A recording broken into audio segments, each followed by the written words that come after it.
If you're running Google Ads or running any kind of digital marketing traffic to your website, you want to lower your cost of acquisition and you want to increase your return on ad spend, right?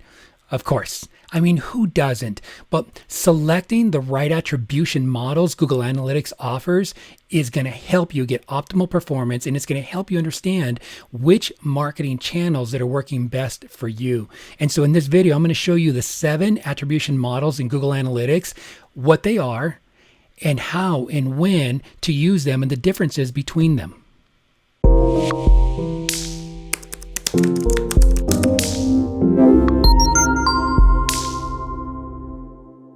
Hey everyone, I'm Richard Cruz, and my agency tests and we develop cutting-edge Google Ads strategy every day in our agency, and we create these videos to share with you the best tips and strategies to help you to get better results with your Google Ads or digital marketing campaigns.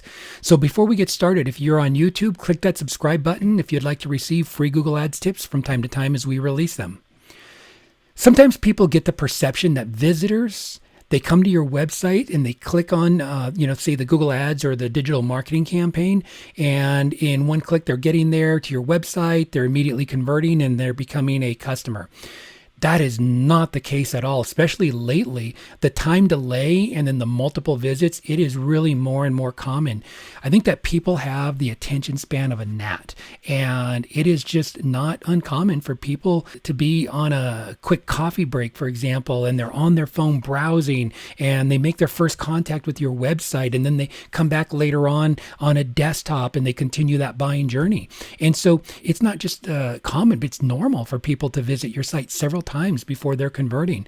And they might even just come back, say 5 days later, for example, and then on the 6th day, they might click on a remarketing banner ad, and then they finally convert and they're back from the banner ad click, or they get there from the banner ad click and they buy from that. So there's 1, 2, 3 touch points that contributed to getting that conversion, with multiple touch points in the buyer journey. So in a scenario like this, where multi-channel touches are involved, which marketing channel is going to get the credit? Well, the attribution models in Google Analytics that you see here, they're going to analyze and they're going to give credit to the touch points or the marketing channels that deserve the credit for the conversion. And I'm going to show you how these 7 common attribution models Google Analytics makes available for you, how they work, how they differ from each other. And so each attribution model, they distribute the value of a conversion across each touch point completely differently. And so I'm asked all the time, which is the best attribution model in Google Analytics that's best for me to use? There really is no best attribution model for any one business. It really depends on your business type, your goals, and the buying cycles. All those things really make a big difference. And those factors, they're going to vary from business to business. So an attribution model for somebody else's business may not be the right one for your business. And so I'm going to walk you through the attribution models, Google Analytics types that you see here. I'm going to explain the differences of each one, and I'm going to let you know which ones that we use most often and why. So the attribution models, let's go ahead and let's just jump right into, here's just an example I wanted to show you. First of all, you're going to set your goals, whatever that action is. It may be a purchase, it may be a lead. And so, the journey is going to be different, right? It could be from social media, the second punch organic, the second touch, paid search, and then referral. It could be from email and then on paid search, say on a remarketing, and then organic search. It can have 1 touch point, it can have 4, it can have 5, 6. That's why I'm saying no 2 are alike. They really, really do vary quite a bit. So the first one is last interaction attribution. And so this last interaction attribution, it's also referred to as last click or last touch. It just as the name implies, this model gives 100% of the credit to right here, that last interaction point that they had with your business before they actually converted. So for example, if a visitor finds your website through organic search, a week later they see a Facebook ad, and then they click on that ad, and then later that day they go to your website directly, and then they make a purchase. You could see each of the touch points right there. The direct traffic in this instance gets all of the credit for the purchase. That last point, 100% of the value is assigned to that interaction.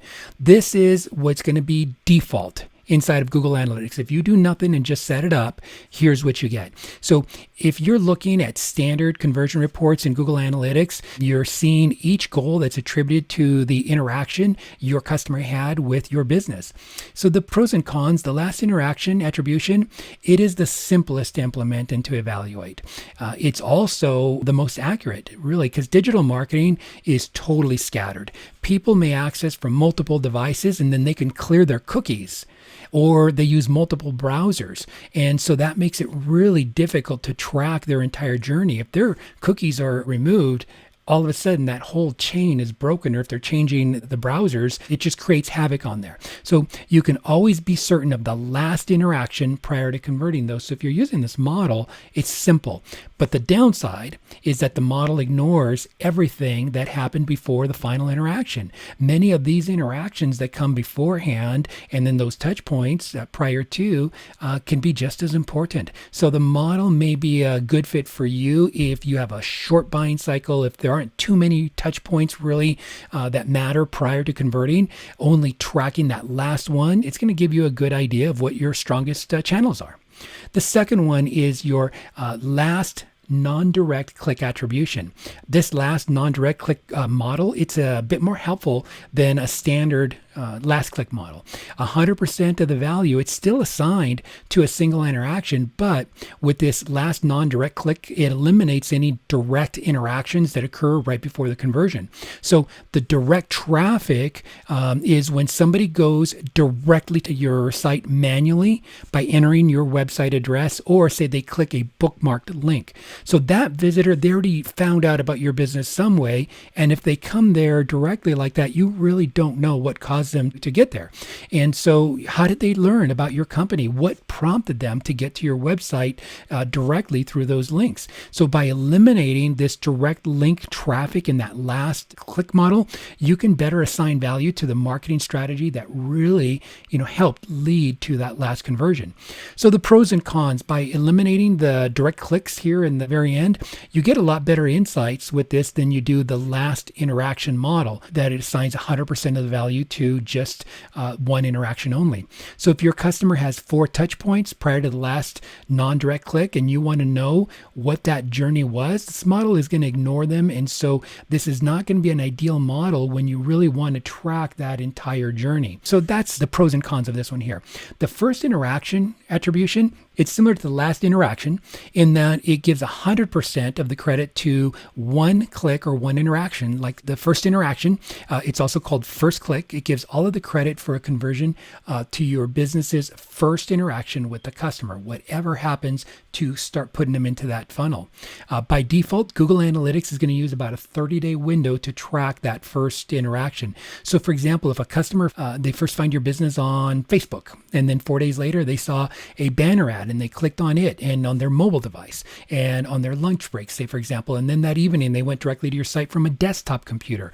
The very first interaction that happened on Facebook is going to get that 100% of the credit for any sale. So all those touch points along the way that contributed towards the sale, they don't matter with this attribution model.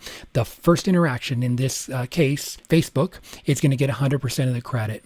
Pros and cons is the benefit of using the first interaction attribution is simple, straightforward. But the model, it just ignores the possible effects of any other channels that are helping to get your people to your goal. So the model can be useful if your industry has a really short buying cycle, like emergency plumber, locksmith. The first touch point, so important.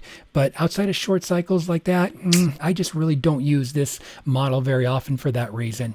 The next one is the time decay attribution model. So the time decay attribution model is similar to linear attribution, where everything's flat.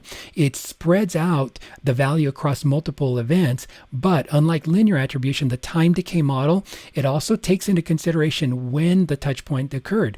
So interactions that are happening closer to the time of purchase, they get a bigger value. And then the first interaction obviously is going to get less. So in this particular one, let's say, for example, relationship building. It's a big factor say a business that has a long sales cycle. Time delay attribution, it can be really helpful because it can help you understand those buying windows. And it's helpful, for example, if you're a B2B business or you have a really expensive product, because you are going to have those long delays. And it's important for you to be able to know what those time your customers are typically going to convert in. So it has a lot of great value. The next one is called the linear attribution model.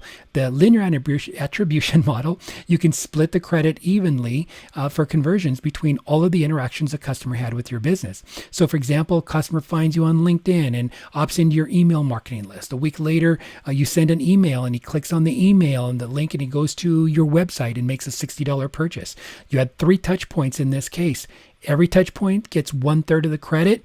$60 divided by 3, it's $20, $20, $20. That's going to be the value that's going to be given or attributed to each of the marketing channels when that purchase was made.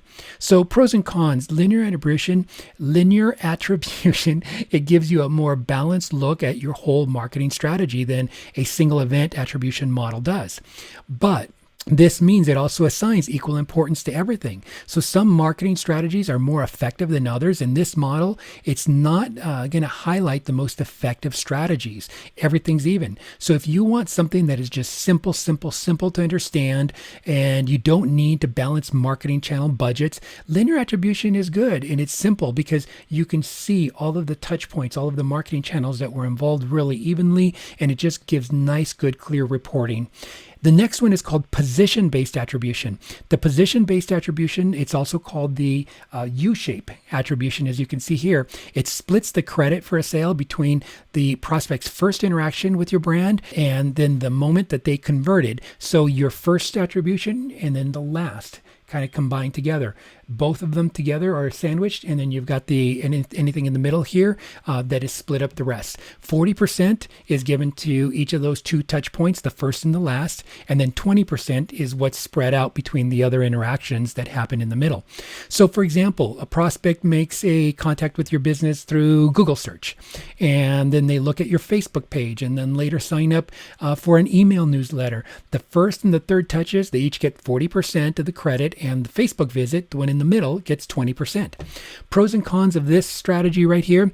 Position-based, it's a strong attribution model for a lot of business types that have multiple touch points prior to converting. And so it gives partial credit to each of the marketing channels along the journey, so you can see everything in between. But the weight goes to what really some people consider are the 2 pillars, the most important interactions. First touch point, or how they found you initially, and then the interaction that caused them to convert, the last one. The model works really good for people who don't need to get so micro involved in the numbers. It's easy to manage, easy to read the reports. You can see the mid touch points, all inclusive, and they all get credit. So unlike the models that give that 100%, to one particular touch point, you can give credit all the way across the board with this, and you can have some really good results with it. The next one and the last one is your custom attribution model. The custom attribution model, it's also called the algorithmic or the data-driven attribution models. They give you a really in-depth analysis of the customer journey. You can use it to index every marketing channel that played a role in bringing visitors to your website and converting them into customers. Compared to other models that focus on the extremes, this model actually uses algorithms to give each channel the credit that it actually deserves, and it helps you to better evaluate the performance of each click and each interaction. And there's no defined process for this data-driven attribution model. It can totally vary from organizations to the marketing processes that you need to use. So it means that you don't have to be limited to any one of the predefined models, but you can actually go in and you can set up the model that fits your needs best. So first of all, you're going to need to analyze your historical Google Analytics data. You're going to have to identify your end goals, evaluate, each channel on par with their effectiveness in converting. And so once you have that data, then you're able to really put together this model. And we happen to use this model here most often because it gives us the ability to assign the most credit to the best channels, and it eliminates those underperforming ones. So where to find the attribution model reports in Google Analytics? Google Analytics has attribution models. They use the last interaction as the default. However, you can compare the different attribution models if that one there is not working for you right in your account. And you'll find the tool if you start here in conversions and you go down into the multi-channel funnels and then the model comparison tool. And then you can compare the models side by side and you can see the value that each of the different marketing channels that has, in the different attribution models. So in the attribution models, Google Analytics Council, the organic search traffic attributed in the last interaction model, it was 6703 right here. See that? Now we had also the first interaction, it was 8807. That is a 24% difference between these two here. And so by looking at both of the models, we can see the importance of the other marketing channels that led to the direct traffic and the conversions. And so the Google Analytics attribution models, they're so helpful. It's such a great tool for helping you understand what marketing channels that are working and that are not working. So don't limit yourself to just the default. Measure the data, find the model that works best for your business and your goals, and then optimize for that. You can use multiple ones here to compare as well too. Like say in this case, I've got 3 of them. I've got last interaction, first interaction, and time delay. And what you could do is you can just change them right here. So from first interaction, I can, say for example, go to position based. And on position based, I'm able to now look at the data here in position based. Very, very nice to be able to compare and to look at each one of the channels and how they're performing differently with each of the models. And so another one that I really like to use, if you go to conversions, multi-channels, and then top conversions, it gives you a really nice visual of, where they're starting. If you see in here, organic is huge, followed by direct. And so each one of these works really well. And then also in the example that I was giving about B2B, very high average tickets, long sales cycles, you can go to the time lag, go in under conversions, multi-channel, and time lag, and then you can actually see the different amounts of time. So in this case, it's all very, very fast. You get the majority of conversions happening very quickly, and you can see on day 1, day 2, day 3. However, if you are one of those B2B large sales cycle type of businesses, you're going to find where your conversions are at. And so this time lag really, really helps quite a bit. And so that is my overview on attribution models Google Analytics makes available for you. And I hope that you've learned at least one thing in this video. And if you did, leave that one thing in the comments below for me, because it helps me so much in making new videos later on by knowing what's working and helping you. And if I can be of help in your marketing, give me a call or message me at wsiprioritymedia.net. And don't forget to give this video a big thumbs up, share it, subscribe so that you're alerted of future training videos like this. Thank you for watching.